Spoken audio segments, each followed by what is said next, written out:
안녕하세요.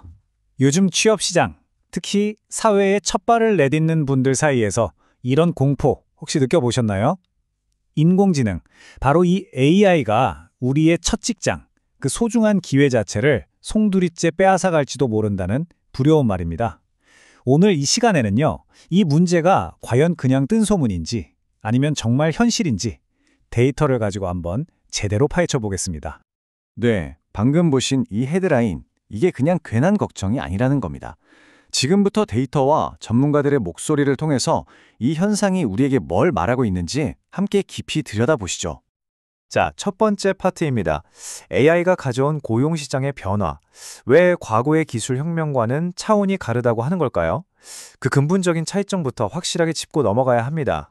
보시면 과거의 기술이랑 지금의 AI는 결이 완전히 달라요. 과거의 기술이 인간의 업무를 좀 더 편하고 빠르게 만들어주는 도구였다면 지금의 AI는요, 특정 역할 자체를 조직도에서 그냥 지워버릴 수 있는 힘을 가졌습니다. 예를 들어 볼게요. 예전 엑셀 매크로 같은 건 회계 장부 작성을 도와주는 거였죠. 이게 바로 업무 자동화예요.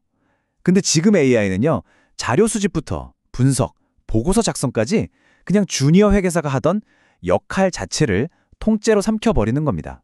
이게 바로 역할 삭제라는 정말 무서운 개념인 거죠. 그럼 이 역할 삭제라는 게 그냥 말로만 그런 걸까요? 아닙니다. 이건 이제 막연한 불안감이 아니에요. 지금부터 보여드릴 데이터가 바로 그 끔찍한 현실, 주니어 절벽이 어떻게 만들어지고 있는지 똑똑히 보여줄 겁니다. 자, 이 그래프 한번 보세요. 영국 채용시장 데이터인데 정말 충격적입니다. AI랑 별 상관없어 보이는 직무도 21%나 줄었는데 소프트웨어 개발자나 데이터 분석가처럼 AI랑 직접적으로 관련된 직무는요, 무려 38%나 폭락했어요. 거의 2배 차이죠.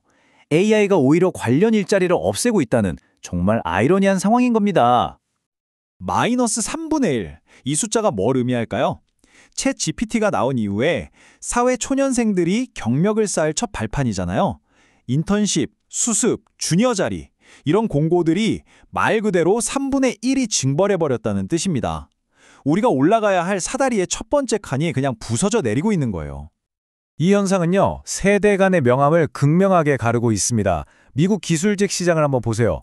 20대 초중반 주니어들 고용은 6%나 줄었는데 반대로 50대 이상 숙련된 시니어들은요, 오히려 9%나 더 많이 뽑았어요. 이게 뭘까요?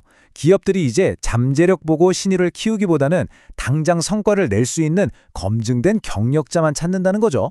신입들이 배우고 성장할 기회 자체가 아예 사라지고 있다는 아주 명확한 신호입니다. 아니, 도대체 뭐가 이런 엄청난 변화를 만들어내고 있는 걸까요? 그 배후에는 바로 에이전트 AI라는 새로운 개념의 기술이 있습니다.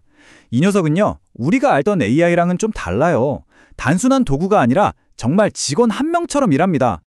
에이전트 AI가 뭐냐면요, 사람이 하나하나 지시하지 않아도 처음부터 끝까지 업무 전체를 알아서 처리하는 AI를 말합니다. 자, 기업 입장에서 한번 생각해 보세요. 이게 얼마나 대단한 거겠어요? 사람 한 명 뽑는 대신에 24시간 불평 없이 일하는 디지털 직원을 쓰는 거나 마찬가지니까요. 이건 정말 판을 바꾸는 게임 체인저가 맞는 거죠. 그러다 보니 기업들의 전략도 완전히 바뀌고 있어요. 예전처럼 그냥 직원들한테 자, AI 툴 줄 테니 이걸로 일 좀 편하게 해봐. 이 수준이 아니에요. 아예 이 디지털 노동력을 중심으로 업무 프로세스 전체를 새로 짜고 있는 겁니다. 판을 새로 까는 거죠. 이 과정에서 기존의 사람이 하던, 특히 주니어들이 맡던 단순 반복적인 역할들은 그냥 불필요한 존재가 되어버리는 겁니다. 옥스퍼드 대학의 칼 프레이 교수가 한 이 말이 지금 상황을 정말 정확하게 꿰뚫고 있습니다. 기술 혁신의 방향 자체가 새로운 걸 만들어내는 것에서 기존의 것을 어떻게 하면 자동화할까로 완전히 넘어갔다는 거예요. 그리고 그 자동화의 칼날이 가장 먼저 향하는 곳이 바로 주니어들의 업무라는 아주 뼈아픈 현실인 거죠. 자, 그럼 이제 시야를 좀 더 넓혀 보겠습니다. AI가 엄청난 경제 성장을 가져올 거라는 건 뭐 다들 아는 사실입니다. 그런데 문제는 그 풍요로운 과실이 모두에게 공평하게 돌아가지 않을 수 있다는 역설, 바로 성장과 불평등의 문제죠. 4조 4천억 달러, 우리 돈으로 환산하면 대략 6천조 원입니다. 맥킨지가 예측한 AI의 잠재적 경제 가치인데요. 감이 잘 안 오시죠? 우리나라 1년 전체 GDP의 3배가 넘는 정말 천문학적인 액수입니다. 엄청난 기회인 건 분명해요. 하지만 이 엄청난 기회의 이면에는 그만큼 큰 그림자가 있습니다. AI가 만들어내는 부가 소수의 기술 대기업과 고숙련 전문가에게만 쏠리게 되면 어떻게 될까요? 당연히 격차는 상상 이상으로 벌어지겠죠. 새로운 일자리가 생기긴 할 겁니다. 근데 기존 일자리가 사라지는 속도가 훨씬 더 빠르다면요? 결국 우리는 심각한 임금 불평등 그리고 대규모 실업이라는 최악의 시나리오를 마주하게 될지도 모릅니다. 이런 걱정은 그냥 상상이 아닙니다. 이미 현실이 되고 있거든요. 보세요. AI 관련 기술을 가진 사람은 그렇지 않은 동료보다 평균 56%나 더 높은 연봉을 받고 있습니다. 이게 뭘 의미하겠어요? 이제 어느 대학 나왔어가 아니라 어떤 AI 쓸 줄 알아가 그 사람의 가치를 결정하는 시대가 정말 코앞에 왔다는 명백한 증거죠. 이런 경제적 지각 변동은 특히 이제 막 사회생활을 시작하려는 젊은 세대의 마음을 무너뜨리고 있습니다. 18세에서 24세의 청년들은요, 기성세대보다 무려 129%, 그러니까 2배가 넘는 직업 불안감을 느끼고 있어요. 그리고 Z세대 구직자 절반은 이렇게 AI가 다 하는데 내가 힘들겠다는 대학 졸업장이 무슨 의미가 있나, 이런 자조 섞인 목소리를 내고 있는 실정입니다. 자, 그럼 이 거대한 글로벌 충격파가 우리 대한민국에는 구체적으로 어떻게 영향을 미치고 있을까요? 마지막으로 국내 상황을 집중적으로 들여다보겠습니다. 한국은행과 IMF가 함께 연구한 결과인데요.